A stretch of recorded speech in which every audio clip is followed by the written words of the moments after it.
আল্লাহর নবীর সাহাবী চোখের পানি ছেড়ে দিয়ে কান্না শুরু করে দিয়েছেন এই দৃশ্য দেখে। কিন্তু আমার ভাইরা পাহাড়ের উপরে থেকে তিন নেতায় এই দৃশ্য দেখে দেখে মুস্কি মুস্কি হাসে, উল্লাস করে তারা হাসে।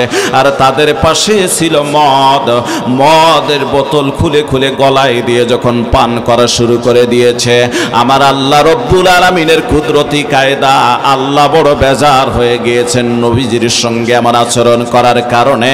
আর আল্লাহর নবীর এই মুহূর্তে তারা খিটখিট করে উল্লাস করে হাসার কারণে মুসলমান ভাইরে আমার এক পর্যায়ে লক্ষ্য করা গেল তারা যখন মদ পান করতেছিল, এই মদের কারণে মুসলমান ভাইরা আমার তাদের গলা থেকে কলিজা পুড়ে যাওয়া শুরু হয়ে গিয়েছে। ওরা প্রচন্ড চিৎকার করে বংশের লোকদেরকে ডাকতেছে, তাদের কাছে যতগুলি পানি ছিল সবগুলি খেয়েছে। এরপর বংশের লোকদেরকে ডেকেছে পানি নিয়ে আসার জন্য, পানি আনার পর মাথায় ঢেলেছে, শরীরে দিয়েছে, পর্যাপ্ত পানি পান করেছে, ভিতরের পোড়া জ্বালাটা বন্ধ হয়ে যায় না। এক পর্যায়ে আমার ভাইরা ওই বেঈমানগুলি আমার ভাইরা কলিজা পুড়ে পুড়ে ধোঁয়া বের হয়ে ওই জায়গায় 3 শয়তান মারা গিয়েছে। বলুন আল্লাহু আকবার। মুসলমান ভাইরা রে আমার, এখন ওই পাহাড়ে যদি কোনো হাজী সাহেব ওঠে তাহলে ওই পাহাড়ের সেই কলিজা পোড়া গন্ধের একটা ভাব পাওয়া যায়। ওই পাহাড়ের উপর দিয়ে পাখি পর্যন্ত উড়ে যায় না। নবীর সঙ্গে শুধু বেয়াদবি করার কারণে আমার ভাইরা আমার বন্ধুগণ পরিষ্কার করে একটা কথা বলে দিয়ে যায়, আজকে তো বিশ্ব নবী মুহাম্মদ রাসূলুল্লাহর সঙ্গে হাজারো বেয়াদবি আমরা কথা কাজের মধ্যে করে ফেলি। জোরে বলেন কথা ঠিক কিনা? ঠিক কিনা বলেন? করে না? এক জায়গায় শুনলাম তারা গাইতেছে ভাবে, আপনারাও শুনেছেন, এটা শোনার বাকি নাই। এখন তারা আবার সংসদ সদস্য। সামনে আগামীতে যে কি হবে আল্লাহই ভালো জানে, কারণ ঢোল তবলা যা আছে নায়ক গায়ক সব নমিশন নিয়ে ফেলছে। এই ভাই কথা বলেন না কেন? সব নিয়ে ফেলছে। ওই সংসদ এখন যেন পবিত্র স্থানটাকে এখন সে অপসংস্কৃতির স্থানে পরিণত করতে চাচ্ছে। ভাই কথা বলেন না কেন? কারণ সেখানে এমন কিছু ব্যক্তি রয়েছে যে ব্যক্তিগুলি আশ্চর্য হয়ে যাবেন। আমার ভাইরা আমার বন্ধুগণ, সারাটা জীবন মানুষকে অপসংস্কৃতির দিকে ডাকছে, তারাই যদি এই পথে চলে যায় কি হতে পারে তা তো বুঝছে না। একটা ফাইটে যায় সংসদের ভিতরেও গান কয়। ভাই কথা বলেন না কেন? আবার সেই নবীজির শানে বেয়াদবি করলো। কিভাবে বেয়াদবিটা করলো একটু শোনায় দিয়ে যায়। কয় আকাশটা কাঁপছিল কেন, জমিনটা নাচছিল কেন, বরফের ঘামছিল কেন, সেই দিন গান গাইছিল খাজায় যেই দিন। নাউজুবিল্লাহ বলেন। খাজা মাইনুদ্দিন সিদ্দিকী নামে নিজামুদ্দিন আউলিয়া তার নামে মিথ্যা অপবাদ দেওয়া হয়। অথচ খাজা মাইনুদ্দিন সিদ্দিকী রহমতুল্লাহ আলাইহি যখন এক একটা বয়ান করতেন, সেই জামানায় তার বয়ানে তার ওয়াজে 70,000 পর্যন্ত মানুষ হয়েছে। হাজার হাজার মানুষ এক বয়ানে মুসলমান হয়ে গিয়েছে। সুবহানাল্লাহ বলেন। তার নামে মিথ্যা অপবাদ তোহমাত ছাড়া কিছুই না। ভাই কথা বলেন না কেন? ভাই আকাশটা কাঁপছিল কেন, জমিনটা নাচছিল কেন, বরফের ঘামছিল কেন, সেই দিন গান গাইছিল খাজায় যেই দিন। পকেটে রেখে দেন, বাড়ি যায় নাউজুবিল্লাহ কই। খাজায় গান গাইছিল। আরো মারাত্মক কথা কয়, আল্লাহ নবীর গান পীর আউলিয়ার শান, যে বলে হারাম সে তো কমিন, না বুঝে ভেদ পাতর, না বুঝে ভেদ পাত্রে, হারাম কও তোমরা কেন। এই গান শুনেছিলেন নবী ইয়াসিন, ইয়াসিন গান গাইছিল খাজায় যেই দিন। নাউজুবিল্লাহ। নবী ইয়াসিন গান শুনছে? ভাই কথা বলে না কেন? এটা নবীদের শানে বেয়াদবি। ভাই কথা বলে না কেন? মারাত্মক বেয়াদবি। তারপর শুধুই কি তাই? এতটুকুই শেষ নয়, আরো মারাত্মক কথা, আরো মারাত্মক কথা তাদের। এগুলি শুনলে মেজাজটা গরম হয়ে যায়। কি গরম হয়ে যায়? মেজাজ গরম হয়ে যায়। আমার ভাইরা আমার বন্ধুগণ, তারপর তারা বুঝাচ্ছে, কয় না করে গন্ডগোল খোল তোরা হাদিস খোল, না করে গন্ডগোল খোল তোরা হাদিস খোল, বিল্লাল কেন বাজায় ঢোল সেই দিন, যখন দিনের নবী ছেড়ে যায় পৃথিবী, যখন দিনের নবী ছেড়ে যায় পৃথিবী, ঢোলবা যাইয়া ক্ষমা চাইরিন চাইরিন, গান গাইছিল খাজায় যেই দিন। আকাশটা কাঁপছিল কেন, জমিনটা নাচছিল কেন, বরফের ঘামছিল কেন, সেই দিন গান গাইছিল খাজায় যেই দিন। নাউজুবিল্লাহ। আমার ভাইরা, এদেশের একজন খ্যাতমান ব্যক্তিকে, কোরআনের একজন পাখিকে ধর্মীয় অনুভূতি আঘাত হানার দায়ে সর্বপ্রথম গ্রেফতার করা হয়েছিল। আর একদিন নয়, 2 দিন নয়, 13টি বছর হযরত ইউসুফ আলাইহিস সালামের মতো থেকে তিনি শাহাদাত বরণ করেছেন বলে আমরা মনে করি। কিন্তু তাকে যদি ধর্মীয় অনুভূতিতে আঘাত হানার দায়ে গ্রেফতার করা হয়, এরা বড় ধর্মীয় অনুভূতিতে আঘাত করে, এদেরকেও গ্রেফতার করা হয় না কেন? কথা বলেন না কেন? কষ্ট পাচ্ছেন?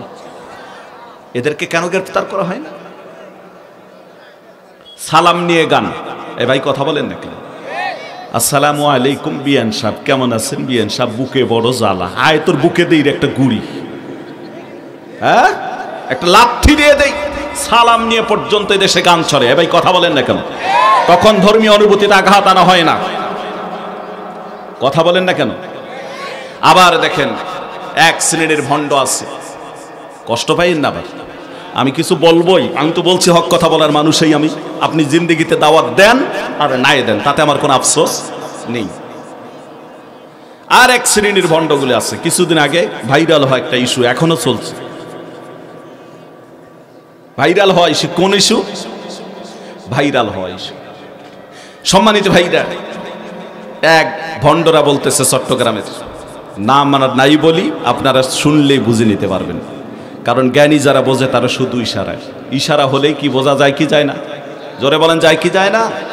মুসলমান হয়। হ্যাঁ হ্যাঁ, 12টার দিকে নিয়ে আসবেন, নিয়ে আসেন, নিয়ে আসেন।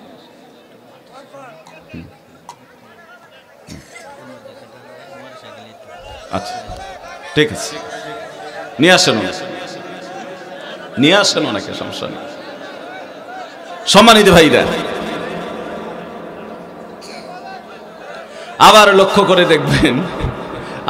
করে দেখবেন, চুপ করেন আপনারা, আমি সময় সংক্ষিপ্ত করতেছি, বলছি 1 ঘন্টা কথা বলবো, 1 ঘন্টার ভিতরে নিয়ে আসবে, আমি শেষ করে দেব।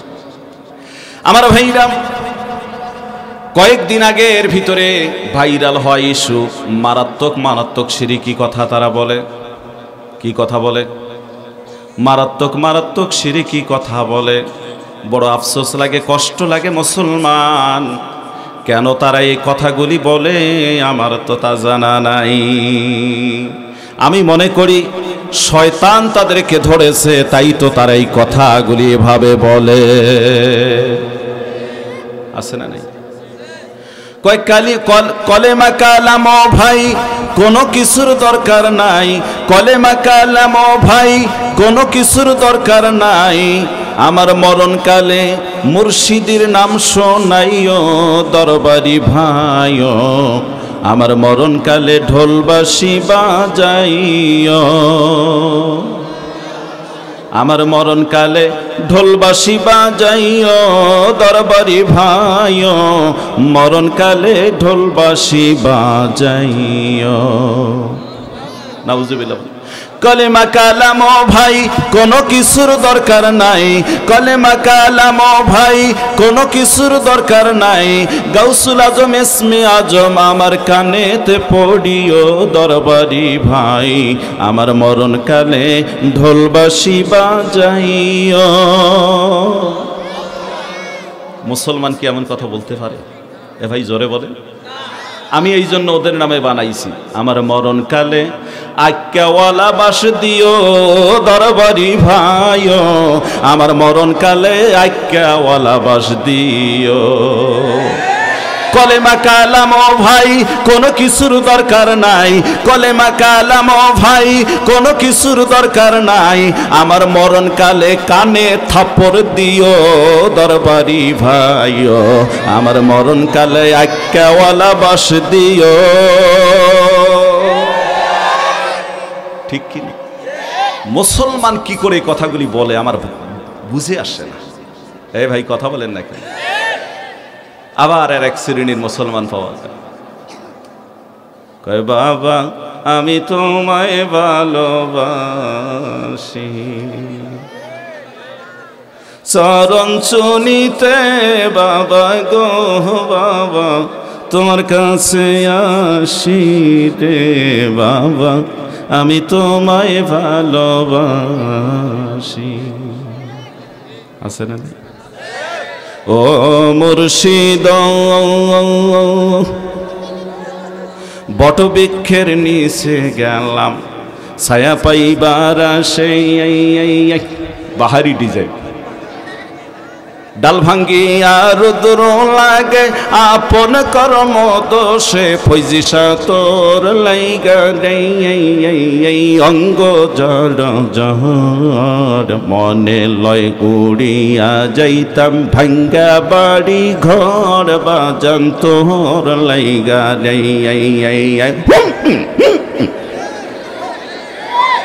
আছে না না? কোন জিকির করলো ভাই এটা? কোরআন হাদিসে আছে? আমারে দেখাও, আমি কাল থেকে তোমার এই জিকির মানবো, আমিও করব। আছে এই জিকির?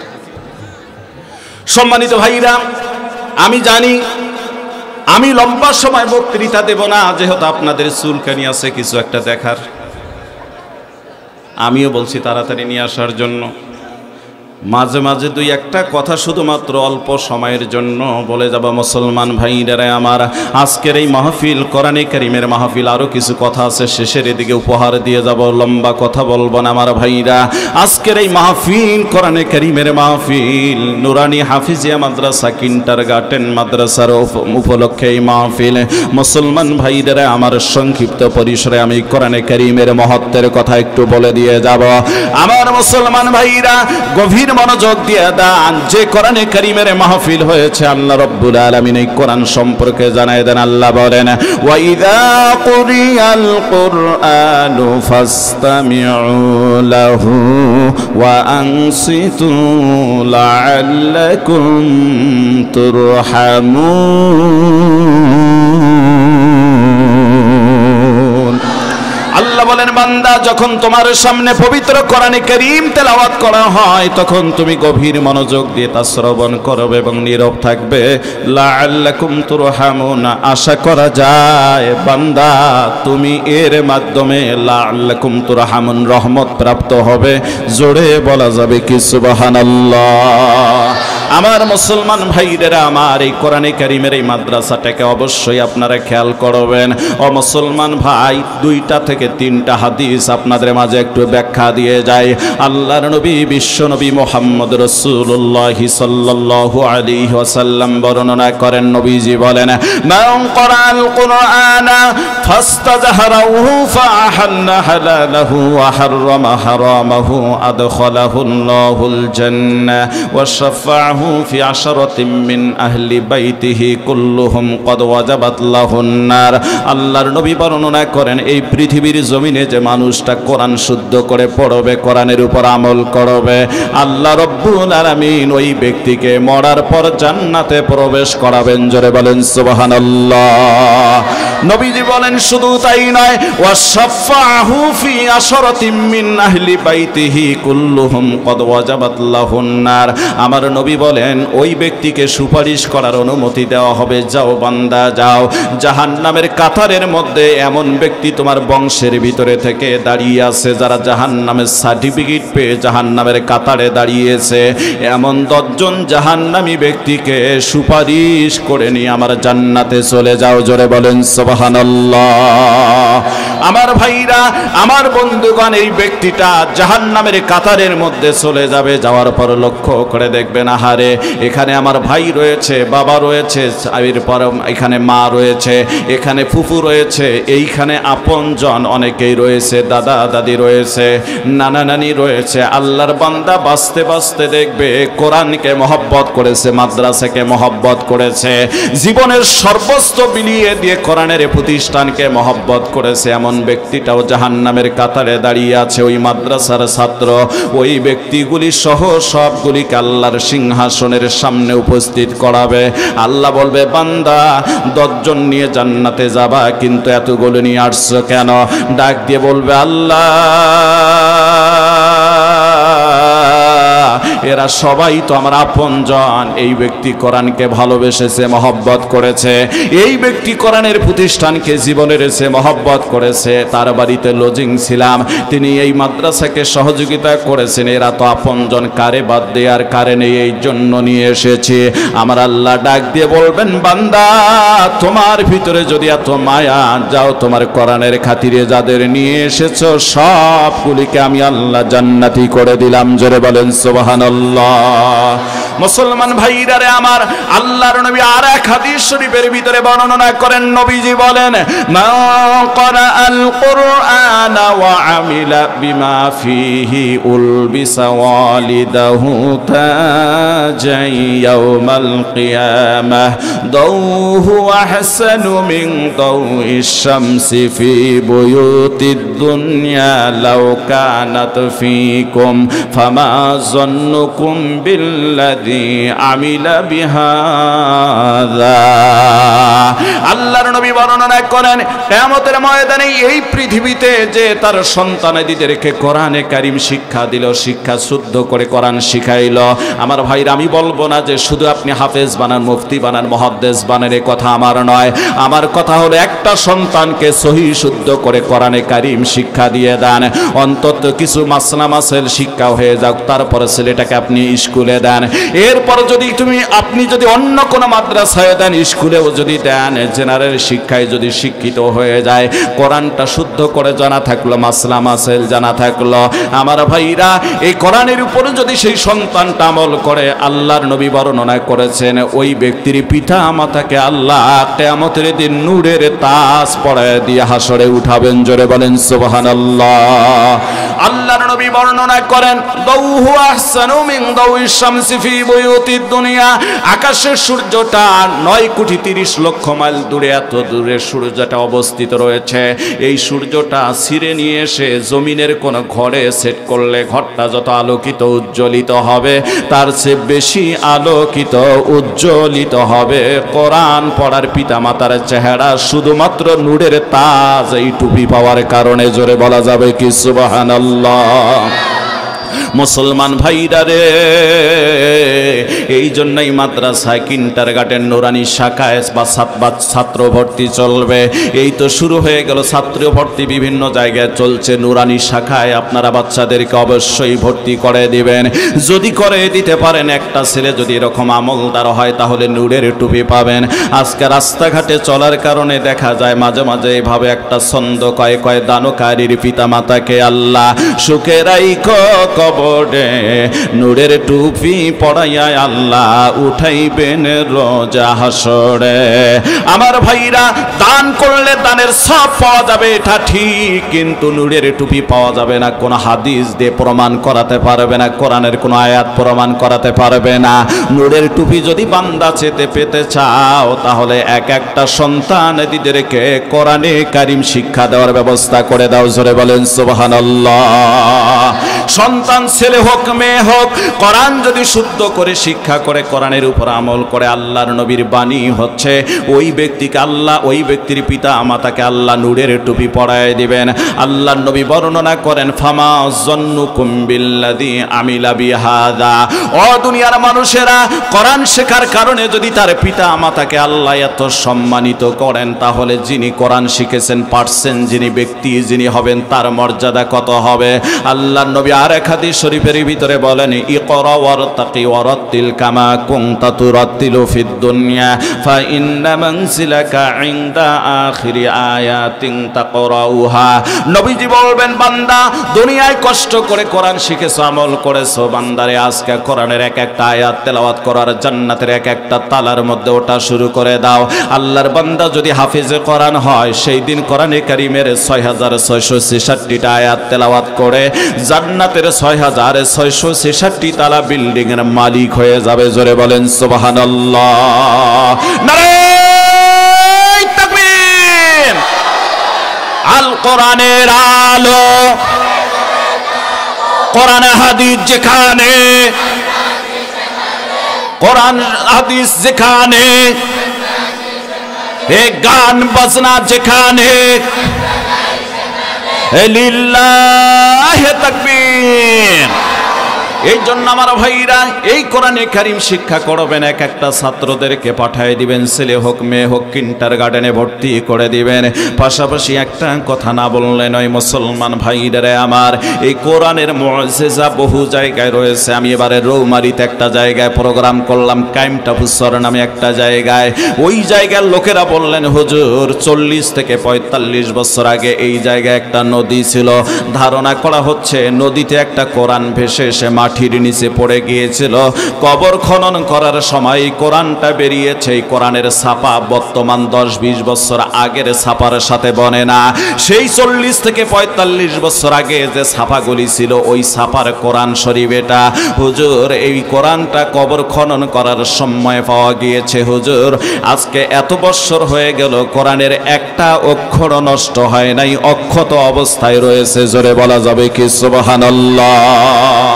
আমার আল্লাহ বলেন ইন্না নাহনু নাযালনা যিকরা ওয়া ইন্না লাহু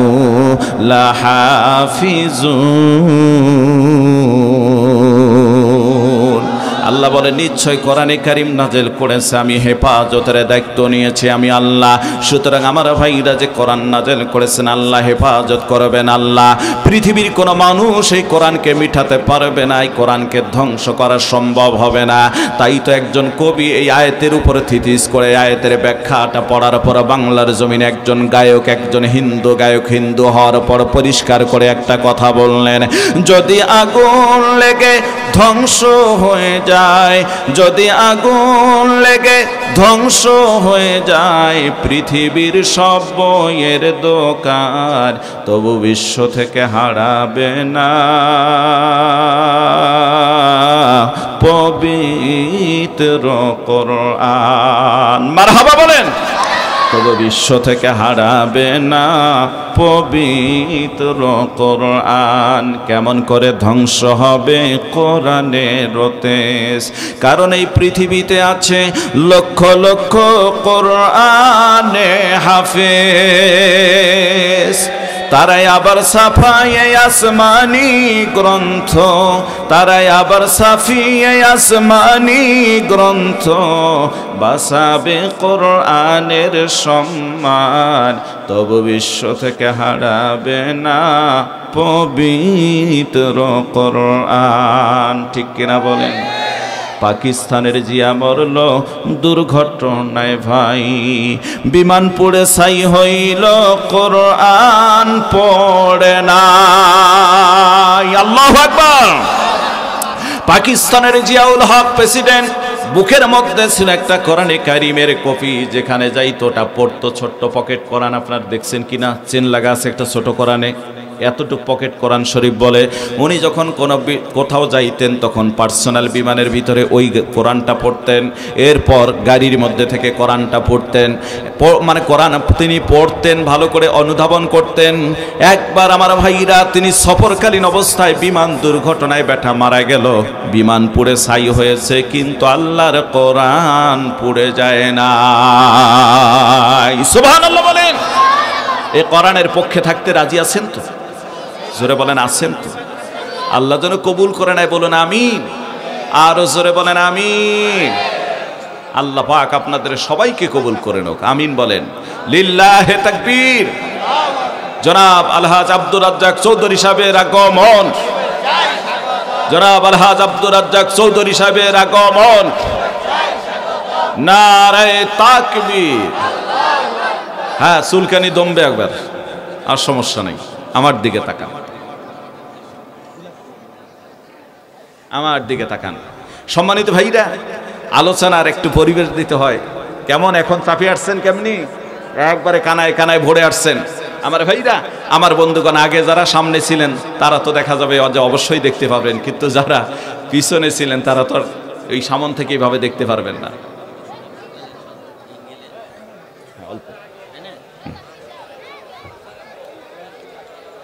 আগে দেখে লন, তারপর একটু কথা কই।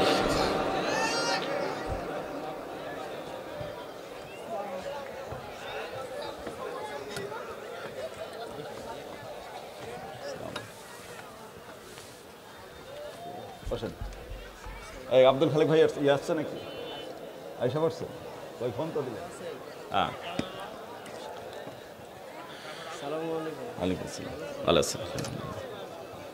সম্মানিত ভাইরা, এর জন্য বলবো এই কোরআন একটা জীবন্ত কোরআন, ঠিক কিনা বলেন? কোরআন হচ্ছে জীবন্ত কোরআন।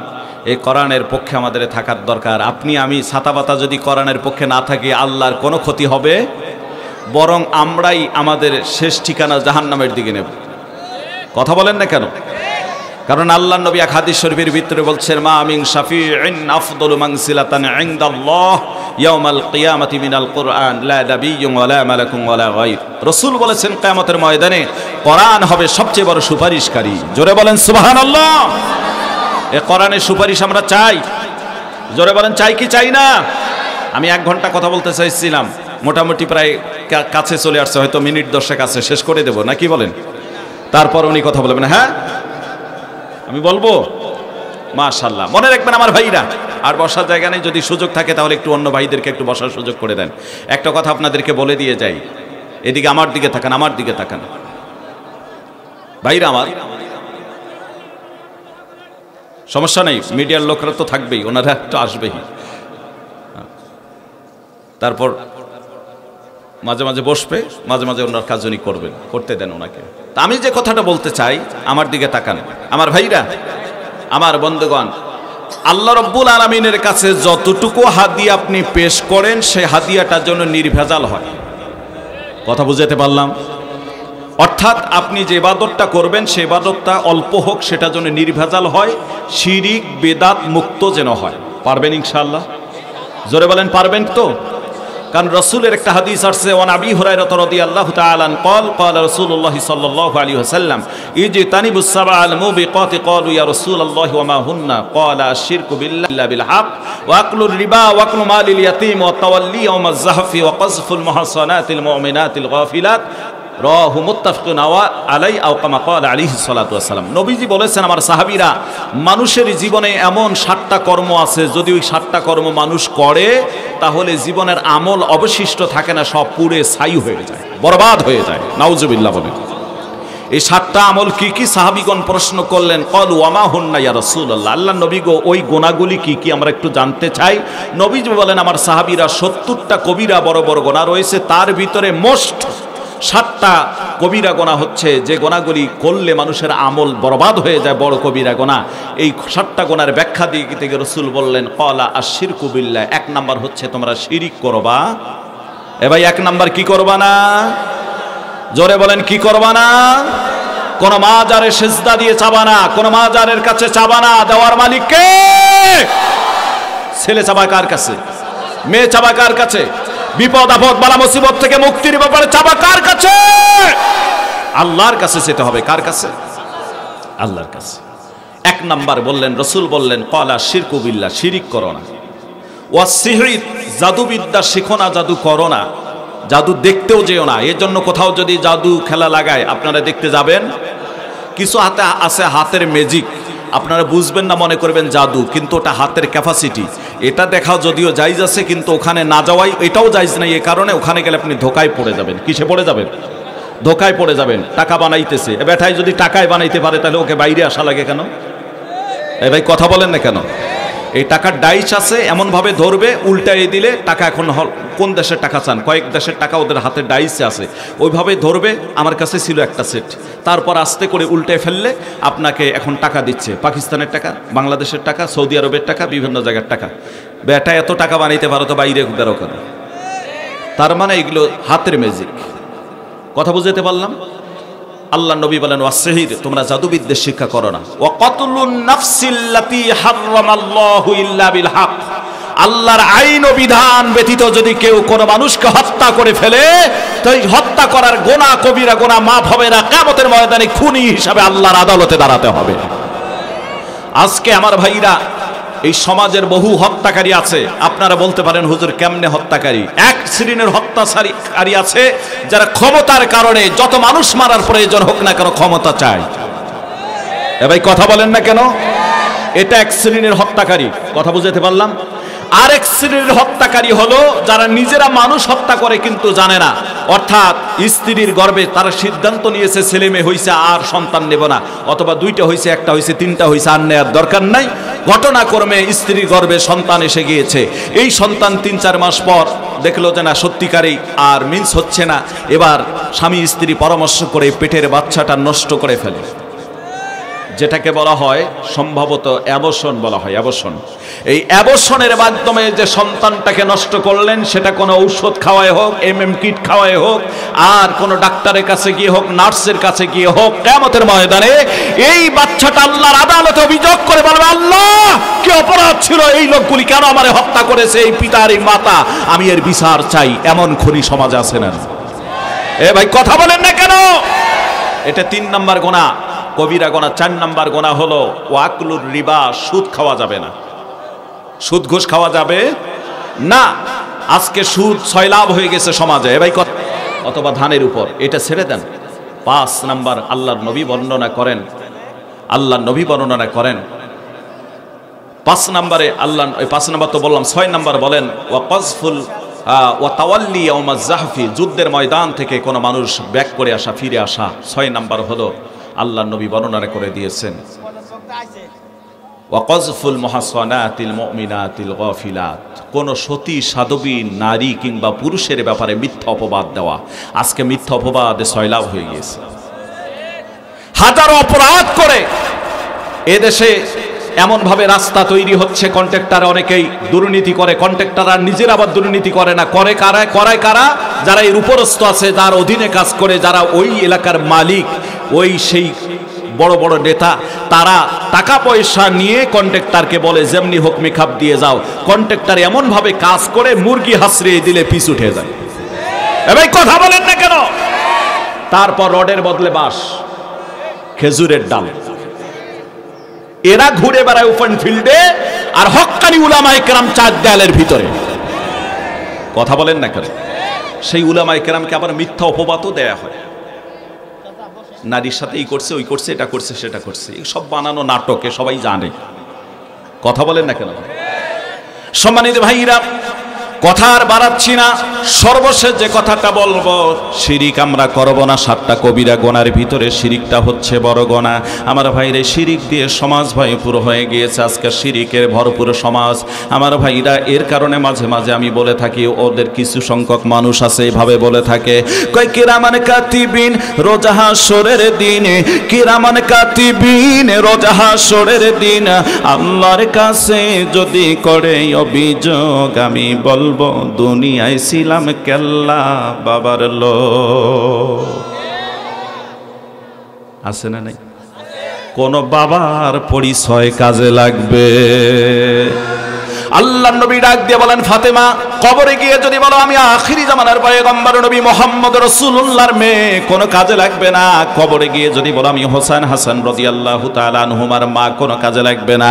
কবরে গিয়ে যদি বলো আমি জান্নাতি মহিলাদের সর্দারনি, সেটাও কাজে লাগবে না। কবরে গিয়ে যদি বলো আমি হলাম আসাদুল্লাহিল গালিব, হযরত আলীর স্ত্রী সহধর্মিণী তার আহলিয়া, এটা কাজে লাগবে না। কবরে কাজে লাগবে তোমার নির্ভুল আমল, নির্ভেজাল আমল। জোরে বলেন সুবহানাল্লাহ। এই জন্য আমার ভাইরা আমি বলে থাকি, কিরামান কাতিবিন পাইবে যে দিন, কিরামান কাতিবিন পাইবে যে দিন, তোরা যারা ছিলি ভণ্ড পীরের লোক, তোদের জুতা মাইরা বলবো জাহান্নামে ঢো। ঠিক কিনা বলেন? তোদের থাপ্পড় দিয়া বলবে জাহান্নামে ঢোক। আমার ভাইরা, কথাটা যদি ওইভাবে না বলে এটাও বলতো, তবুও কাজে আসতো। কিরামান কাতিবিন রোজ হাসরের দিন, আল্লাহর কাছে যদি করে অভিযোগ, আমি বলবো দুনিয়ায় ছিলাম মুহাম্মদের লোক। সুবহানাল্লাহ বলে। সেই মুহাম্মদের লোক হবেন, পারবেন না? এই জোরে বলেন পারবেন তো? এই মাদ্রাসাটা নতুন হয়েছে, মাদ্রাসায় এখন আলহামদুলিল্লাহ ছাত্রও বাড়ছে। এই কোরআনের প্রতিষ্ঠানকে সহযোগিতা করার জন্য এই মুহূর্তে কয়েকজন মানুষ আমার বিশেষ প্রয়োজন। আমার ভাইরা, আমার বন্ধুগণ, আমি আপনাদেরকে পরিষ্কার করে একটা কথা বলে দিয়ে যাই, ইসলামের জন্য সাহাবা আজমাইনরা যে পরিমাণ ত্যাগ স্বীকার করেছেন, এই পরিমাণ ত্যাগ তো স্বীকার করা দূরের কথা, তার কল্পনাও আমরা নিয়ে আসতে পারি না। তবুকের যুদ্ধে বিশ্বনবী মুহাম্মদ রাসূলুল্লাহ সাল্লাল্লাহু আলাইহি ওয়াসাল্লাম চাদর বিছাইয়ে দিয়ে বললেন, আমার সাহাবীরা, এই চাদরের ভিতরে তোমরা দ্বীনকে বিজয়ী করার জন্য কি পারবা সেটা দিয়ে দাও। আমার ভাইরা, হযরত আবু বকর বাড়িতে চলে গেলেন, ওসমান চলে গেলেন, আলী চলে গেলেন হযরত ওমর। মনে মনে ভাবলেন, আজকে আবু বকরের চেয়ে বেশি নাকি অর্জন করব, কারণ আবু বকর সব কিছু ইসলামের জন্য বিলীন করে দিয়ে এখন নিঃস্ব হয়ে গেছে, তেমন সম্পদ নেই। এই জন্য হযরত ওসমান নিয়ে আসলেন 3 ভাগের 1 ভাগ মাল, ওমর নিয়ে আসলেন অর্ধেক মাল, আলী 4 ভাগ করে নিয়ে আসলেন 3 ভাগ মাল, আর আবু বকর রাদিয়াল্লাহু তাআলা আনহু বাড়িতে ঢুকে একটা গাট্টি বেঁধে, ছোট্ট একটা গাট্টি চাদরের মধ্যে নিয়ে এসে নবীজির পাশে দাঁড়িয়ে থাকলেন। আল্লাহর নবী জিজ্ঞাসা করলেন, ওমর কি এনেছো? আমি অর্ধেক এনেছি। ওসমান কি এনেছো? 3 ভাগের 2 ভাগ এনেছি। আলী কি এনেছো? 4 ভাগের 3 ভাগ এনেছি। হযরত আবু বকরকে বললেন, আবু বকর কি এনেছো? তিনি বললেন, ইয়া রাসূলুল্লাহ, তেমন তো কিছুই নেই, আজ আমি ইসলামের জন্যই সব কিছু দিয়ে নিঃস্ব। ইয়া রাসূলুল্লাহ, তবে বাড়িতে যা ছিল, এমনকি রাত্রিবেলায় প্রদীপ জ্বালানোর মতো সেই প্রদীপটা চেরাকটা পর্যন্ত আমি চাদরের ভিতরে নিয়ে এসেছি, বাড়িতে কিছুই রেখে আসি নাই। জোরে বলেন আল্লাহু আকবার। আল্লাহর নবী বলেন, আবু বকর বাড়িতে কি রেখে এসেছো? বললেন, আমি বাড়িতে রেখে এসেছি আমার আল্লাহ এবং তার রাসূলকে। আল্লাহু আকবার বলেন। আবু বকরের এই কথায় বিশ্ব নবীজি খুশি হলেন, সাহাবা আজমাইন সকলের মাথা নিচু হয়ে গেল। ওমর বললেন, ওসমান বললেন, আলী বললেন, খোদার কসম, কিয়ামত পর্যন্ত কোন মানুষ যদি চেষ্টা করে আবু বকরের চেয়ে একটা নেকিও বেশি অর্জন করতে পারবে না। আবু বকরের 1 রাত্রের নেকি, হিজরতের আর রাত্রের নেকি, তামাম জিন্দেগীর সমস্ত উম্মতের নেকি এক পাল্লায় দিলে তার সমকক্ষ হবে না। সেই আবু বকর রাদিয়াল্লাহু তাআলা আনহু ইসলামের জন্য সর্বস্ব বিলিয়ে দিয়েছিলেন। আজকেও আমি ইসলামের জন্য অনলি মাত্র প্রথমে 10 জন মানুষ দেখতে চাই, আশারায়ে মুবাশশারা 10টা জান্নাতি সাহাবীর সাথে যেন আল্লাহ জান্নাতি করে ফেলেন। অনলি মাত্র 2000 টাকা করে অত্র মাদ্রাসায় দান করবেন, নগদ কিংবা বাকিতে।